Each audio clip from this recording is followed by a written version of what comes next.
Marshall here. Welcome back to the Realignment. Hey everyone, welcome back to the show.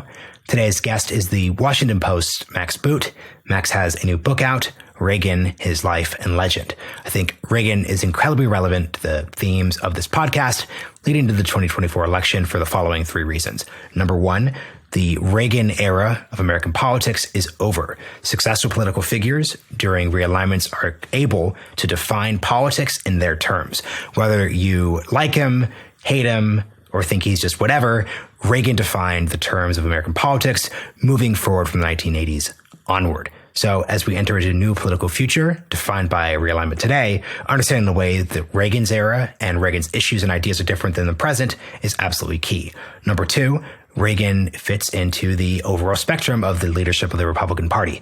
As the right debates its future, no matter what happens in November, understanding Reagan's position on ideas that are Trumpist, like immigration, to tax cuts, defense policy, et cetera, is absolutely key.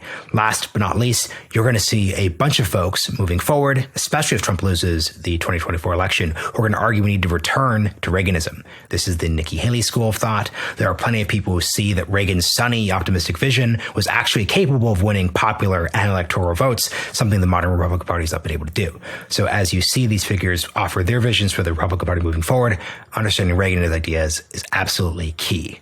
Hope you all enjoy the conversation, and a huge thank you to the Foundation for American Innovation for supporting the work of this podcast. Max Boot, welcome to the Realignment. Thanks for having me. First question that I normally in any other year would think would be a cheap shot, but actually is relevant when you're writing about Reagan, is how do you think Reagan would respond to Donald Trump from a 2024 election perspective? And I say cheap shot because it's annoying to sort of say, hey, like take this figure from history and put them in the present outside of context. But considering George H.W. Bush voted for Hillary, George W. Bush didn't vote for Trump, Dick Cheney's endorsing Kamala Harris, there's obviously like an interesting evolution when it comes to late 20th century conservative politicians here. So how do you think that dynamic applies to Reagan?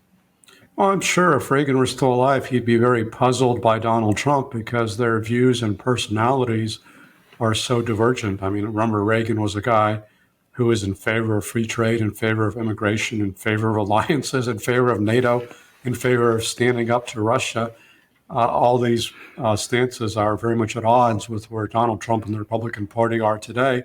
And I think from a larger perspective, I mean, Reagan was a very upbeat, cheery, optimistic guy who viewed America as a shining city on a hill, talked about morning in America, was a huge believer in America and would never go around talking about America as a failed nation or, you know, some of the other things that Trump says. And certainly Reagan would never engage in vitriol and in invective against his political adversaries. He was always very courtly, very gentlemanly, and had a much more low-key and friendly way of interacting, whether it was with political supporters or political opponents. I mean, for all those reasons, I'm sure that if Reagan were alive today, he would be written off like so many other Republicans as a rhino, as a Republican in name only, somebody who wasn't on board with MAGA Republicanism. But what would, Reagan actually do if he were alive? Hard to say, because he had tremendous loyalty to the Republican Party as an institution, and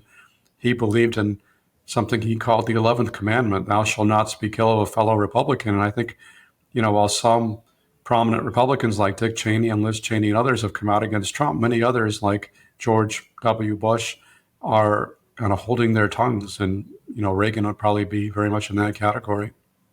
Something I'm curious about, and this is why I think, as you describe in the book, Reagan, for many biographers and just people in general, presents an enigma.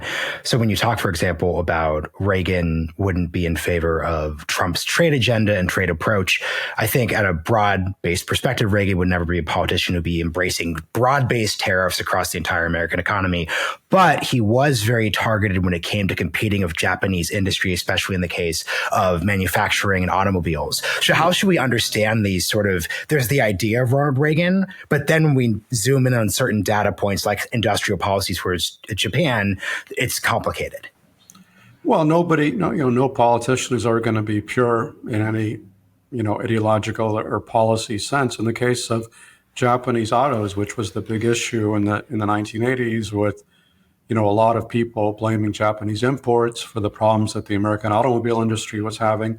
There was a huge push in Congress for tariffs on Japanese autos. And basically, to head that off, Reagan asked the Japanese for quote unquote voluntary import restrictions to limit the number of autos that they imported. But he was definitely very strongly opposed to tariffs. I mean, he was somebody who had actually been alive, when the Smoot-Hawley tariff was passed, which made the Great Depression much worse than it otherwise would have been, which is, at least that's what most economists now say. And so he ardently believed in, because of his experience. I mean, you remember Reagan was part of the so-called greatest generation, the Great Depression, World War II generation. And so he ardently believed in free trade. He ardently believed in alliances. He ardently believed in America's leading role in the world, because the Great Depression and World War II told him the consequences of America pulling back from the world would be catastrophic. And that shaped his worldview pretty consistently, even though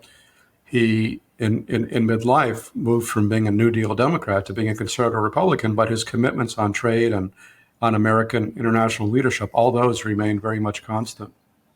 You get at this in the introduction when you write about how Reagan, despite being deeply ideological, he was an eminently practical politician. There's a streak of pragmatism to him that I think is embodied in your articulation of how, if Congress is going to be passing legislation when it comes to Japan, and there's this clear, popular rising tide, he's going to come to his own solution. Talk about how he balances ideology, deep ideology, with pragmatism, because I find that very admirable. Regardless of whether or not whether you agree or disagree with his policy stands, I think it's a key skill set that a politician needs to cultivate.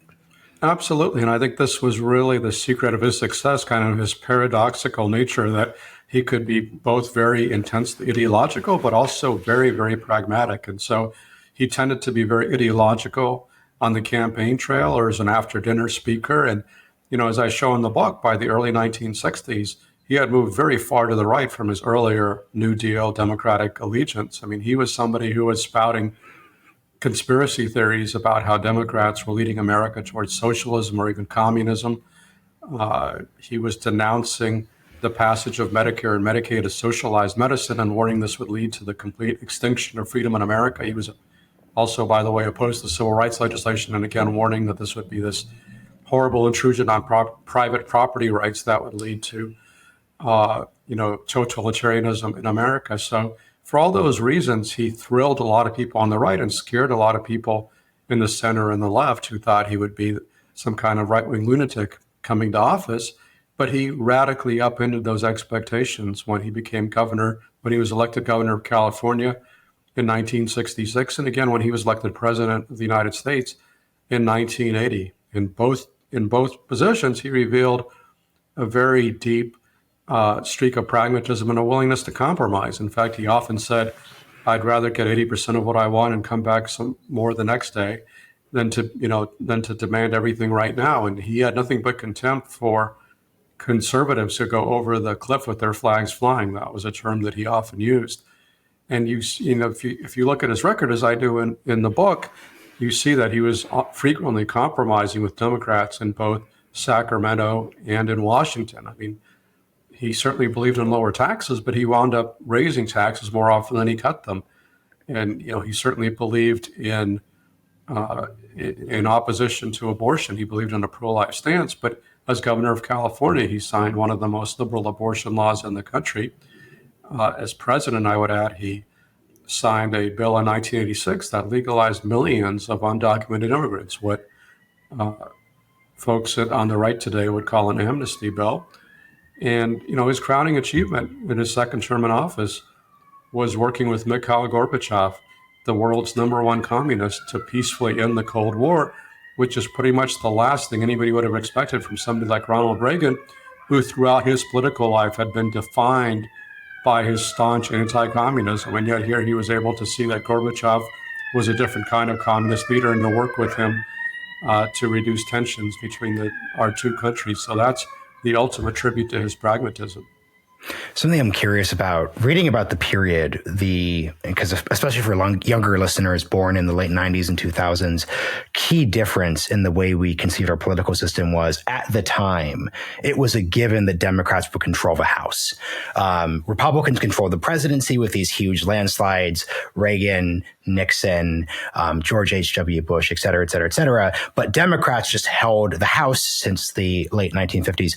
How much of Reagan's pragmatism then was just forced on him versus, let's say, it's the 2000s or 2010s or 2020s, and it's conceivable that his more right-leaning ideology could control the House, the Senate, and the presidency together? Would he have behaved differently in those circumstances? Quite possibly, but as both governor and as president, he had to deal with Democrats because in his 16 years as governor and as president, there were only 2 years in which Republicans controlled both chambers, and that was in California from 68 to 70, when Republicans had both the Assembly and the state Senate. So that was a very rare occasion. So he had to compromise, but he was successful in compromising in part because political parties in those days were also much more varied than they are today. Today, like pretty much everybody who's a right-winger is in the Republican Party, everybody who's on the left is in the Democratic Party, whereas back when Reagan was governor and president, both parties had liberal and conservative wings. So people forget this, that there were liberal Republicans, but there were also conservative Democrats. So there had to be much more bipartisan cooperation, but there was also much more ability to compromise across partisan lines because the parties are much more varied in their ideologies than they have since become, when they've become much more polarized. And so, he couldn't have passed his economic agenda, for example, in 1981, without the support of conservative Democrats known as boll weevils. And pretty much almost all those boll weevils have disappeared. They've all pretty much become Republicans. But likewise, he had trouble selling his agenda to a lot of liberal Republicans who thought he was going to be boosting taxes or boosting the budget deficit too much, and he was being irresponsible. And so it was just, a very different American. I think probably a better place because there was the ability for much more bipartisan compromise than what you see today. It's kind of when I always think about when people give that anecdote you just gave, which is that it's the ultimate political science, be careful what you wish for. Because in the 1950s, when political scientists look at how you had Northern Republicans and Southern Democrats who were taking opposite positions on civil rights, but then there's Western, more libertarian Republicans, such as Barry Goldwater. They thought this was a bad thing, and that if we had systems that were more polarized, the liberals in the Liberal Party, conservatives in the conservative parties, this would lead to a better governing system and approach for the country. But it's actually been the total opposite. So it's just like a really interesting, careful what you wish for style situation. Yeah, I think what actually might make for a better governing for the country is if we had more than two parties, because then you could have, greater variety of choice. But I think what happens when you have two parties is very often it's the extremes in the two parties that kind of dominate the system because they basically threaten incumbents in the primary system and force incumbents to go to the left or to the right. It doesn't necessarily produce centrist government. You're a political independent now, so this is a good question to ask you. Here's what I just always wondered about the idea that more parties would reduce polarization and sort of make things better. At the end of the day, though, let's say you had 3, 4, 5, 6 parties, they would still sort of coalition together, right? So there definitely would be.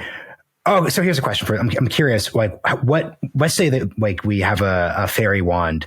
What would the Max Boot party look like? What is its organizing principle? What's the perspective? Because it has to be more than just independence.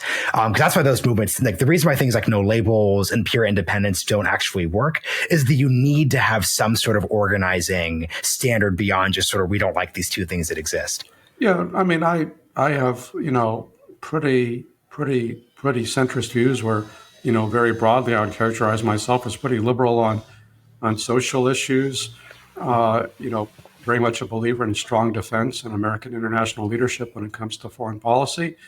And, truly truly down the middle, I would say probably an economic policy because, I do worry about budget deficits, but I also do think that government has an important role to play in areas, whether it's infrastructure or, dealing with massive recessions and so forth. So uh, there's not, I would say, I'm not, there's elements of both parties that kind of line up with what I believe in, but not necessarily one party as a whole. But that's okay. I mean, I'm totally fine with being independent. I feel like I was part of a the Republican Party for a long time, and I feel like that enforces a certain conformity of thought on you, which I'm very happy to leave behind. And I think, in the case of this Reagan biography, for example, I think it really benefited from the fact that I left the Republican Party and became an independent, because if I was writing this book from the perspective of a committed Republican or a committed Reagan fan, I don't think it would be as good of a book. It would be like so many other books that are just hagiography, and that's not something that I set out to do. I really wanted to be objective and balanced and show both the good and bad of Reagan. I was enabled to do that because I kind of don't have a partisan dog in this hunt anymore. Something I'm curious about, then I want to get back to the Reagan biography. I would really love to hear, the show is called The Realignment. I would like to hear your thoughts on the realignment of perspectives on foreign policy, because I work at the Hudson Institute, so I speak to a lot of sort of like center right to conservative forces who think like, okay, Joe Biden is weak, Kamala Harris is weak. We could sort of see this path where Trump makes this work out for us. But sort of my operating thesis from a political action perspective is that we are just going to see in general, like a hawkish side of the Democratic Party reemerge. I think especially the perfect example of this was like the TikTok issue. The Democratic Party actually changed its mind on TikTok and Trump has like pivoted back. So I just think that conservative Republican hawks are making a dangerous gamble with like sort of wishing things to be not what they are. I'd be curious what your perspective on like where hawks end up during a party realignment. Well, I'm not sure how Hawks can wind up backing Trump when he is, kind of missing in action in arguably the most important foreign policy issue we face right now, which is Ukraine. I mean, in the last debate, he was asked whether he wants Ukraine to win their war with Russia, and he didn't say yes. He said he wants the war to end, which suggests that he doesn't necessarily want Ukraine to win. And I think that's really the defining issue of our time. It's impossible for me to imagine Ronald Reagan being agnostic as to whether he wants the victims of Russian imperialism to prevail or not. And so I think it's very disheartening to see the leader of the Republican Party today, basically taking such a weak position on Putin, which is why I think you just recently had a whole bunch of veteran Republican national security and foreign policy officials who are endorsing Kamala Harris, not necessarily because they're huge fans of Kamala Harris, but because they're very much afraid of what Trump would do in office. Something I'd be curious, since you're a writer, journalist, a biographer, you're not, let me put it this way, when you write these books, you're not auditioning for administration jobs, and you're not trying to launch a new think tank. So you have a degree of flexibility here. I'd be curious, as you look at those Republican foreign policy professionals who are endorsing Kamala Harris, do you think it's a better move for them to just become, let me say tactically, let's put aside morals for a second if you don't want to go there. Is it a smarter tactical move for them to just sort of like embrace a Democratic Party that's interested or open to more hawkish arguments or are open to the framing of authoritarianism versus democracy versus trying to sort of say, look, this Trump thing is eventually going to pass. If we make that move, if we go too early, we'll have no credibility. And these sort of up in the air people, especially the rising 40 and 50 somethings who are going to lead the party next, won't listen to us when there's time to build a new party. How do you think about the dilemma faced by national security professionals on the right? Really hard to say. I mean, that's a very complicated question to which everybody's going to have a different answer. I mean, I'm somebody who re-registered as an independent the day after Trump won office in 2016 because I just thought that this meant that Trump was going to be dominating the Republican Party, which in fact he has been doing. But, I was happy to see folks that I know and admire like Jim Mattis and H.R. McMaster and others serving in the Trump administration because I think they were kind of the adults in the room. They were a useful balancing force against Trump's more extreme impulses. I'm just not sure that a lot of those folks will be let into the room in the next administration. Trump is not going to want to be surrounded by the adults in the room. But I mean, so many of the moderates that I know have left the Republican Party. A few have stayed in, thinking like they still want to change it long term. And I think either outlook is perfectly defensible. So back to the book, here's the number one question I've wanted to get your perspective on, because to your point, you're not writing a hagiography. You're trying to reckon with Reagan, decades after his presidency. So this podcast is supported by the Hewlett Foundation's Economy and Society program, which means that I'm technically supported because I believe something like the following. The election of Ronald Reagan, especially coinciding with Margaret Thatcher's election in the UK, meant that the New Deal era came to an end. And we entered into a period which could broadly be described as neoliberal. Sometimes that gets a little annoying and academic, but broadly based speaking, and this is to the listeners, markets, reducing the size of government, where can the private sector fit in, et cetera, et cetera, et cetera.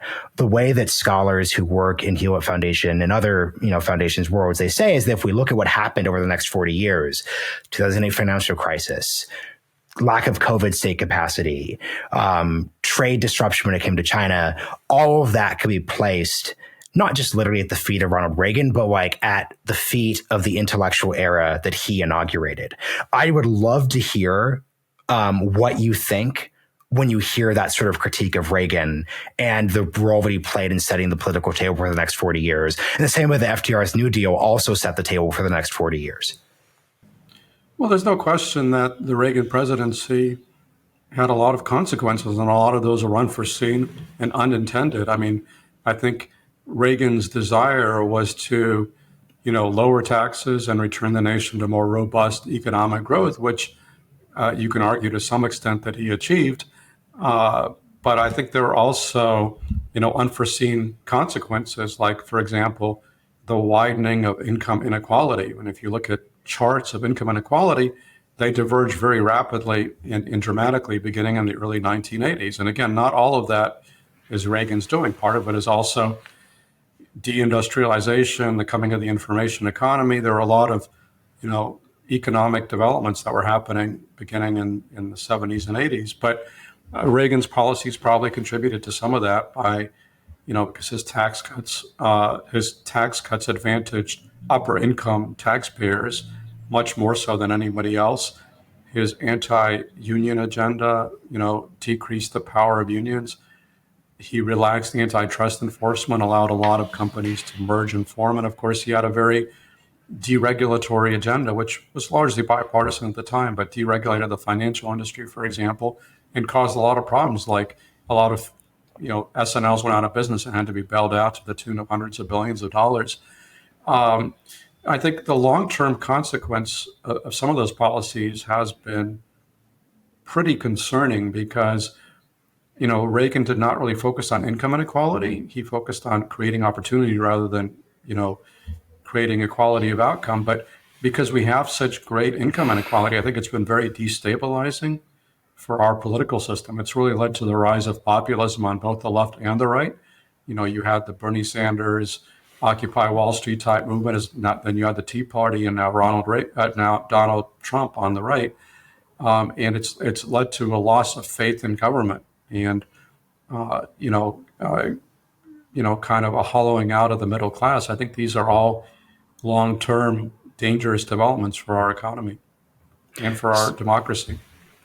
Something I'm curious about then is another way of articulating what you just articulated, and this is sort of like the moderate response to Reagan, which is, look, the reason why the New Deal era ran out of steam wasn't just the fact that there were a bunch of conservative foundations who supported conservative intellectuals who advanced new sets of ideas. It was actually that at the end of the day, a 1932 to 1952 policy playbook ran out of juice. It wasn't an answer to the problems of the time. It didn't present the same dynamics and opportunities, et cetera, et cetera, et cetera. How do you think members of the GOP or people who are just conservatives in general who try to use the positives of Reagan to sort of argue for a different face of the Republican Party, how do they reconcile that? Because to a certain point, I don't think it's easy just to say America's problem is that our taxes are too high. It's now a little easier on a couple levels to talk about inflation, but if the year is 2016 or if the year is 2020, trying to bring up inflationary politics when it comes to debt and deficit spending isn't going to be a thing the voters were interested in. So how do you balance the fact that Reagan presents a model for a successful conservative movement that could actually unironically win governing majorities, but also doesn't quite resonate with anyone born after the 1970s? Yeah, I mean, I think you see, ideological and political waves in this country, and certainly from the 1930s on, you kind of had the pro-government wave, the notion that obviously, which was very compelling during the Great Depression, the government needs to step in and help people deal with all these problems, and the creation of a welfare state, which culminated in the Great Society programs in the 1960s. And then you saw kind of a pullback from that, where the country still had a lot of problems, including crime and, obviously a lot of economic stagnation in the 1970s, high inflation, the gas crisis and so forth. And people, recoiled from that and kind of blamed government for a lot of those problems. And so they, across the Western world, whether it was in the UK, the US, wherever, there was a great openness to more free market oriented approaches. That's why Margaret Thatcher came in. That's why Ronald Reagan came in. And, I think that had a great appeal and a great utility. But, when Reagan came in, the top income tax rate was, like 70%. So he was lowering it very considerably from the top rates to a top rate of something like 30% or something like that, 25%. So that was a huge change. But I mean, you're absolutely right. There's a lot of Republicans who have looked at the Reagan legacy and said, oh, well, the secret to political success is we always just need to be cutting taxes. But, what really matters is the level that you're starting from with tax cuts. And, if you're starting at a low level of taxation already, further tax cuts are not necessarily going to have a big impact to boost the economy. And it might make it difficult for the government to address major problems. I think we've actually, it's a little bit hard to know exactly what era we're in because we're still in the middle of it. But, I would say we've kind of moved into the post-Reagan era, where I think both parties have shown that they're much more comfortable with big government than Ronald Reagan was.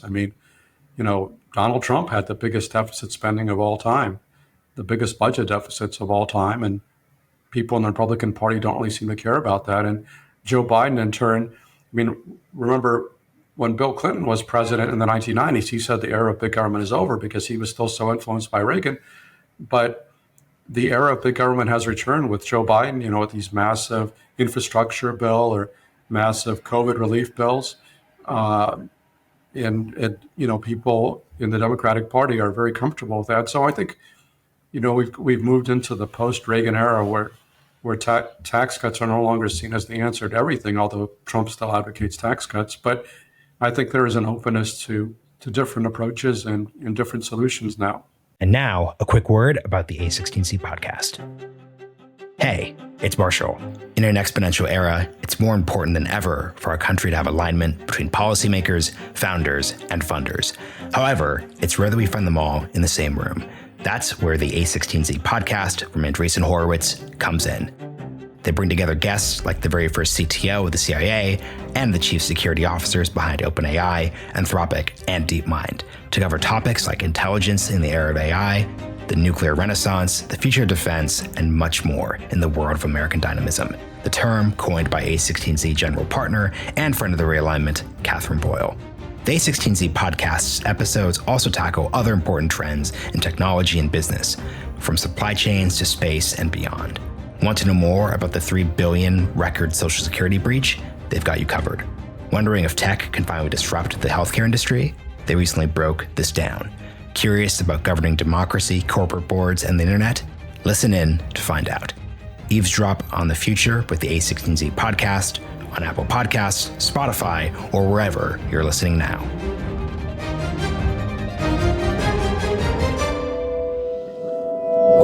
If you're following Democratic Party politics, especially before Biden dropped out, obviously this wasn't just sort of telegraphed, this was explicitly stated in various outlets like The Atlantic, the Biden folks, with Biden especially, saw themselves as trying to be the Democratic versions of Ronald Reagan.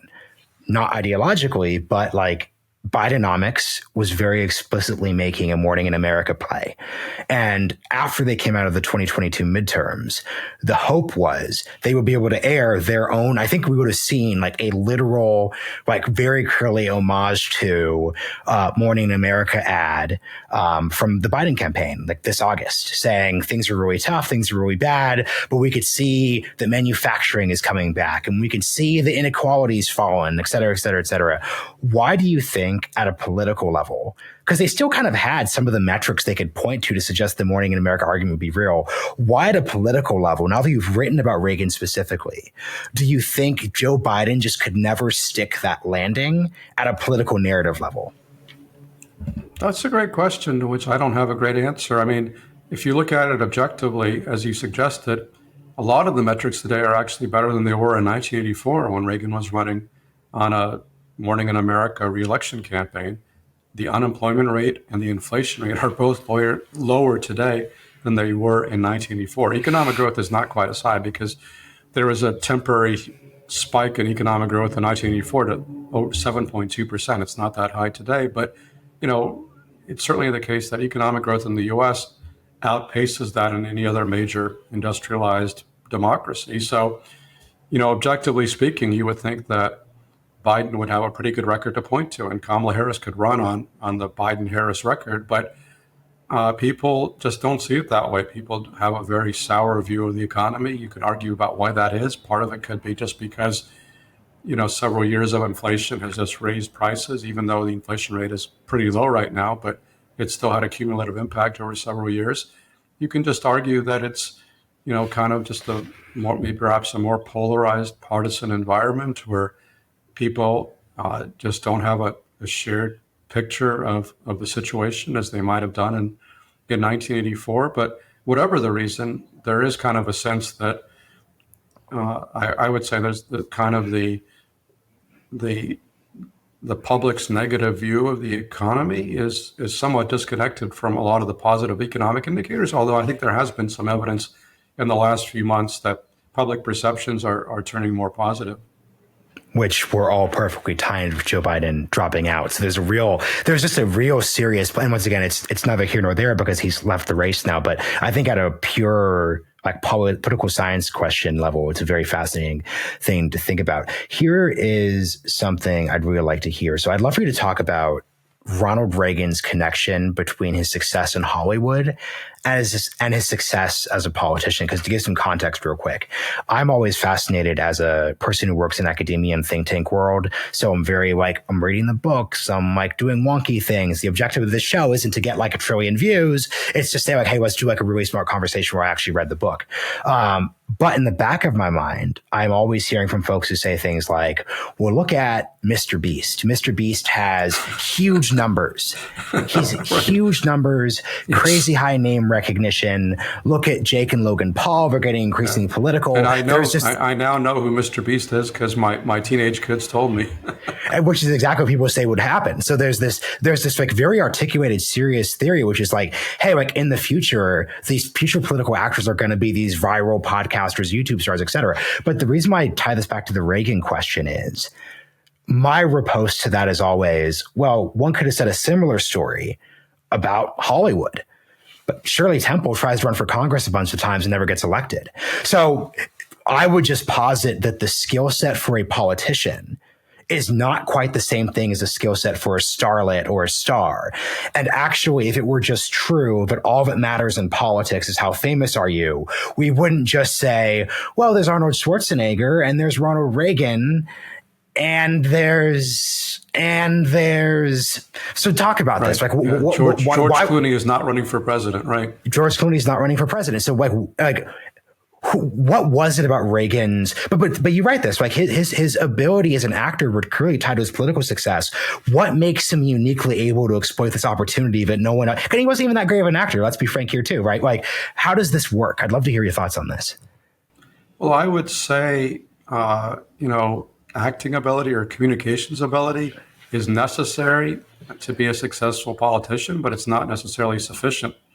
And clearly, Reagan's mastery of various communications media, whether it was radio, movies, or television, and he was a star in all three of those, was very important to his political rise and his political success. I mean, he was once asked how an actor could be president, and his reply was he didn't understand how anybody but an actor could be president because you had to spend so much time communicating, and he did it so masterfully. But there was a lot more to him than that, and people who said, "Oh, this is just an actor reading lines," greatly underestimated him and were shocked by his success as a politician. A lot of it had to do with the fact that he was really deeply immersed in the issues. And, he was somebody who was a very voracious reader. Now, he wasn't always reading the most credible news sources. He tended to read things like Reader's Digest and Human Events, and he would often believe their wilder and more apocryphal claims and repeat them. But nevertheless, he was really immersed in the nitty-gritty of ideology and policy. And, he was very interested in what was going on. And, later on when he was president, people would say, oh, he's just a guy reading a teleprompter and other people are writing the speeches. And that was to a large extent true because no president anymore really writes their own speeches. But Reagan was writing his own speeches for decades before that, like in the 1950s, when he was really learning the trade of politics, working as a spokesman for General Electric, when he was host of General Electric Theater, one of the top-rated TV shows in the country, beamed into every household in America on Sunday nights. But he was also going around to GE factories and office floors and civic organizations and giving basically what were stump speeches. And GE was a pretty political company, so they were happy with him, not just talking about a great company GE is, but also talking about the state of America, talking about the state of the world, because GE wanted to promulgate kind of a conservative worldview. And so, he would write down on his index cards things that he read or heard, points to make, and he would shuffle his index cards before every speech and give a different speech each time. And then he was also very good at judging the audience reaction. And so index cards that resonated stayed in the pile. The ones that didn't resonate, they went in the trash can. And so he really honed his speech-making ability with no help whatsoever. It was all him. In fact, Stu Spencer, his longtime political consultant going back to 1966, Stu told me that Reagan was the best speechwriter he ever met, not just speech giver, but best speech writer, because he understood how to talk in a way that people could understand who were listening. He didn't write for the eye, he wrote for the ear. And that was something he had learned going back to his job as a Midwestern sportscaster in his 1920s during the Great Depression. And so he understood how to communicate in a very pithy way. And that was an essential skill set. But it wasn't just, the ability to read the message. It was also the ability to shape the message and to, boil the message down to essentials that people could understand. That was so important. And somebody who's just reading lines in a movie doesn't necessarily know how to do that. So an immediate reaction that the celebrity brand managers who are increasingly politicized should be thinking about here is the way you told that story.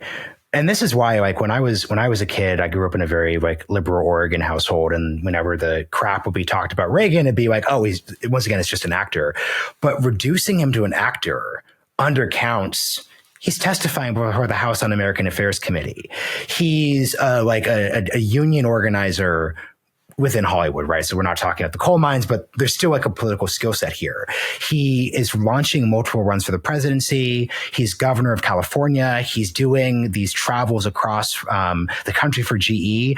I think if we also look to Arnold Schwarzenegger and other political, he was speaking at the Republican National Convention in the 80s and the 90s. He didn't just wake up one day in the year 2002 and say, I'm going to be a governor. And I think what tends to happen with too many of these stars who are interested in politics, no offense, Shirley Temple, is they kind of miss the decades of prep you needed to actually engage and be successful. So that would be the differentiator. It's not just Hollywood stars. It's also rich people in general. There's a lot of rich people who run for political office, but haven't really done the preparation work to be successful at it. Even, and look, once again, like this is not a podcast that praises Donald Trump, but even Donald Trump fits this theory, right? He's talking about maybe running in 1987. He is talking about running in 2000. Like, obviously people sort of treat that as like he's just flirting with it, but like that showed basically there hasn't been anyone who's been able to do Williams Jennings Bryan would be the only person that comes to mind who could just do a cold start of, I'm just going to show up and now this is my thing. And I think people just really miss that because they're distracted by the view counts and the dollars. Here's a quick question that goes from what you just said. There are a bunch of like congressional speechwriters and White House people who listen to this show, so give them some advice here. You had this great line in the book that I wanted to ask you about. You said, quote, I'm talking, I audible book things, so the quotes aren't exact. Directional quote, what people don't understand, basically this is the takeaway. You said that like people didn't think of Reagan as a great writer, but that's because when they looked at his writing, they didn't understand that, as you said, it was meant to be heard rather than just like putting this together into a book or a pamphlet and reading. As a writer yourself, can you just go a little deeper and explain the difference between writing, which is meant to be read, and writing that's meant to be heard?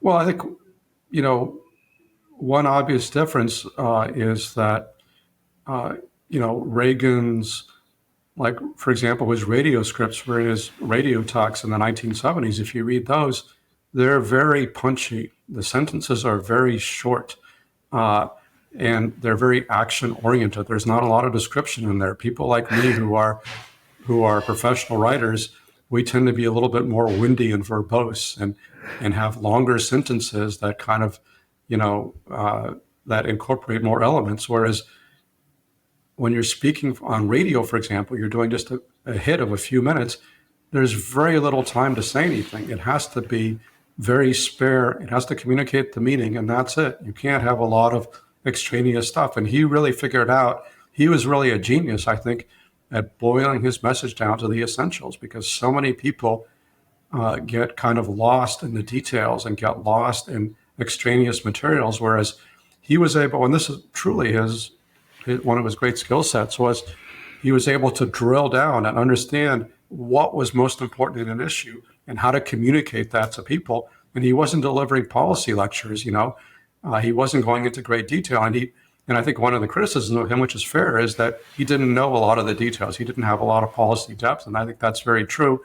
And that was often problematic when he was dealing with conflicting advice that he often had trouble sorting out when he was in office, especially on issues like, the Middle East, where he didn't have a lot of knowledge or background and so didn't really know what to do. But on the issues that he cared about, he had very fixed views, and he had great talent in communicating those views.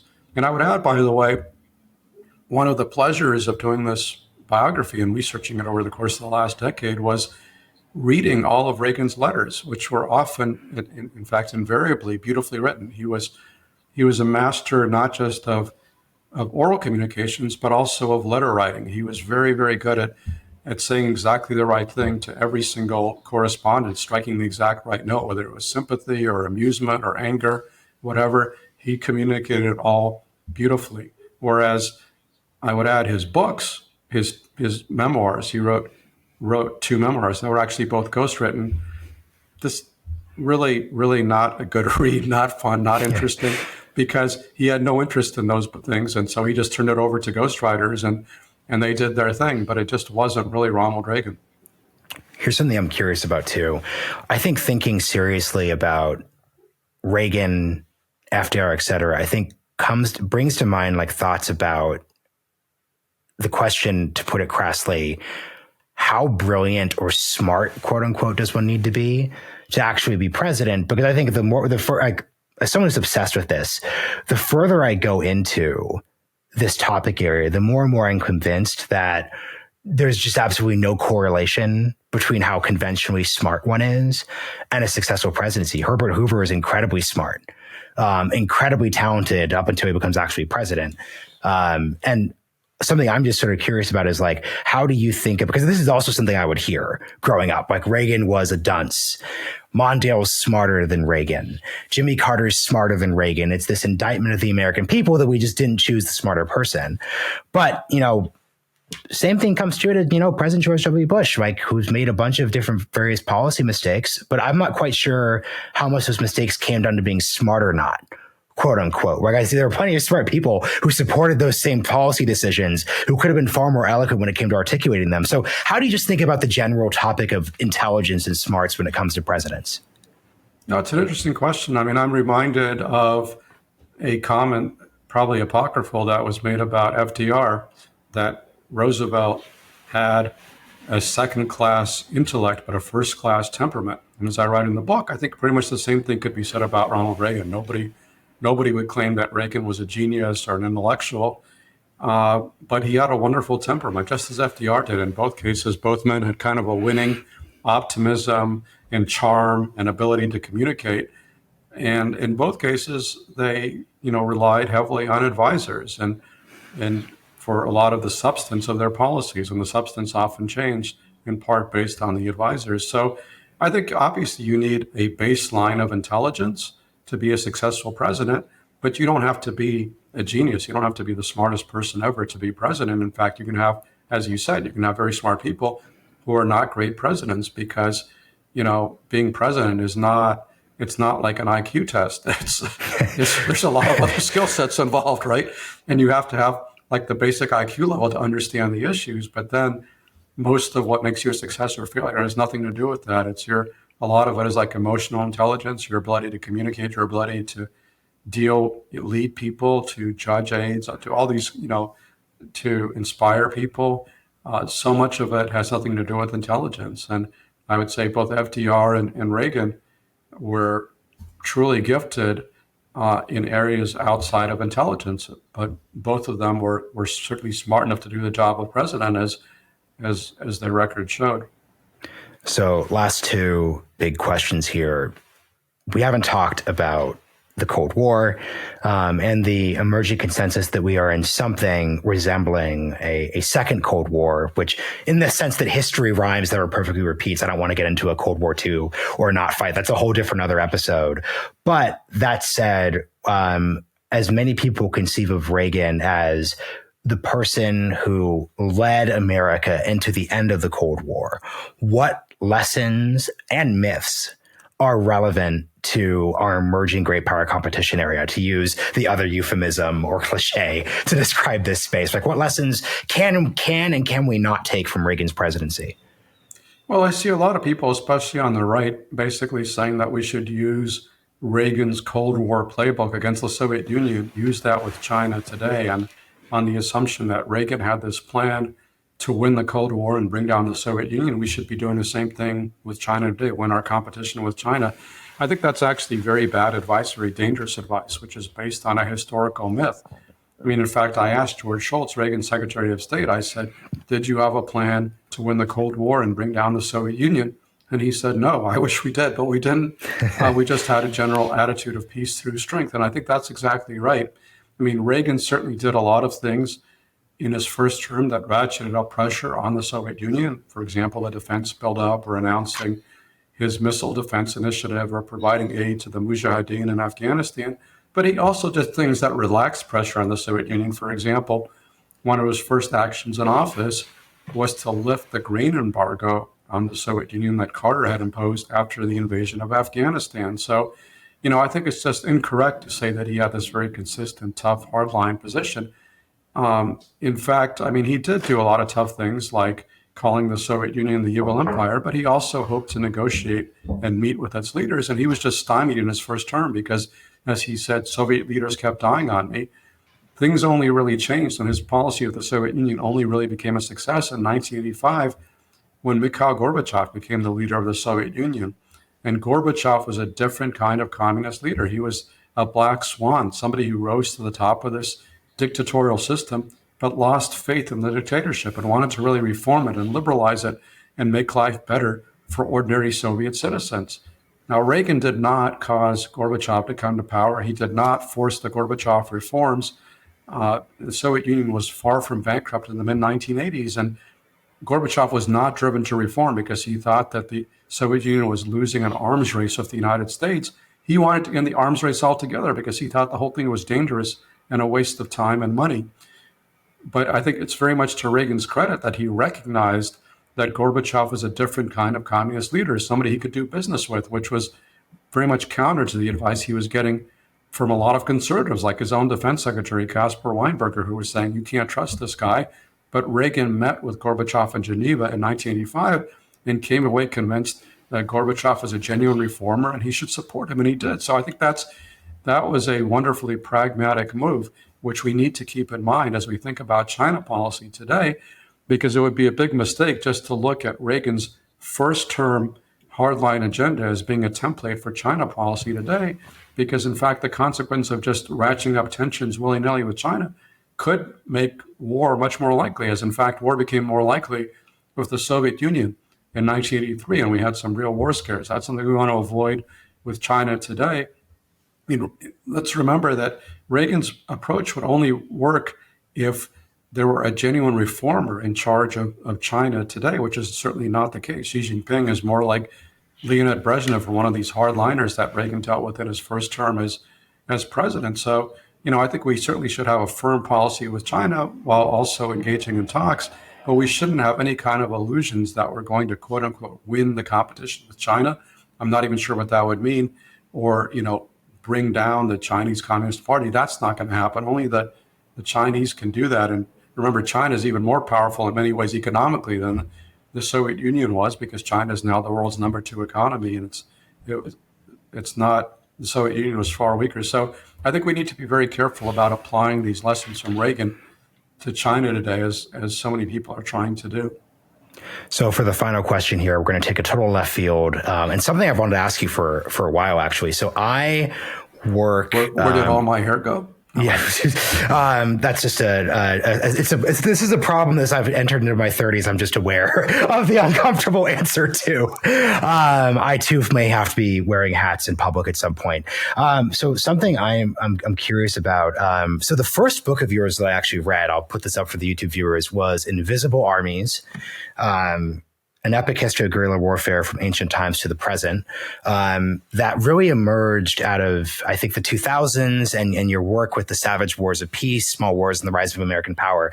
And because a lot of my foreign policy work from a day job perspective focuses on defense technology and great power competition, I have just noticed that we've had a weird pendulum swing that I'd love to hear your thoughts on. So back during the surge, the conventional wisdom was, wow, when we saw the 1990s and the 2000s, the Pentagon especially took its eye off the ball and didn't focus on insurgency. We weren't ready for post-conflict stability operations in Iraq and Afghanistan. We had no conception of this. The army wasn't right-sized, et cetera, et cetera, et cetera. We need to focus on the actual problem that we're facing now. Now, though, in the year 2024, when we've moved on, rhetorically at least, from Iraq and Afghanistan, I read all these defense technology books that all say the following sentence, which is the total inverse of the implicit point of a lot of your work in the 2000s and 2010s, which is, well, we were focused on insurgencies and we were focused on the Middle East and Iraq and Afghanistan. China was focused on great power competition. China was focused on force structure, et cetera, et cetera, et cetera. So basically, my takeaway as a person who surveys both of these spaces is that we quite literally never get it right. So like when we're fighting the war that we're fighting, we're going to focus on insurgency, and then we're going to sort of put the great power competition tech reform stuff to the side. What does it look like from your perspective? You've also written, I haven't read this book, but your book about armies and technology, you've written about technological adaptation in warfare. How do we at least get to the best possible version of balancing technology, reform, the future, but also, hey, people are dying because of IEDs. I'm sorry, we're not going to have the DoD spend all of its time thinking about drones. How do we balance these factors together? I'm fascinated by this.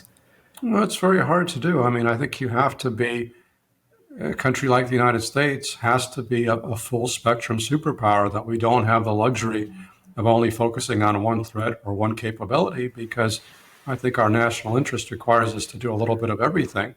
Other countries are very different. I mean, other countries have, much more narrow security concerns. I mean, like Taiwan only has one security concern, that they're going to be attacked by China, right? So they don't have to worry about anything else.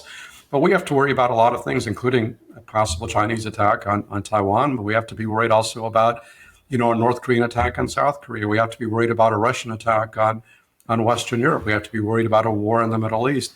And we need to be worried about, nuclear proliferation in Iran or other countries. We need to be worried about terrorist groups. And these threats, just because you're focused on one threat doesn't mean the other ones go away. So I think you have to keep capabilities across the spectrum, but you have to balance those based on the current threats. And obviously, in the immediate post-Cold War years, for the few decades that followed, there wasn't a huge risk of great power conflict. And so we naturally tended to focus on, lower intensity missions and wound up obviously becoming very engaged in Iraq and Afghanistan.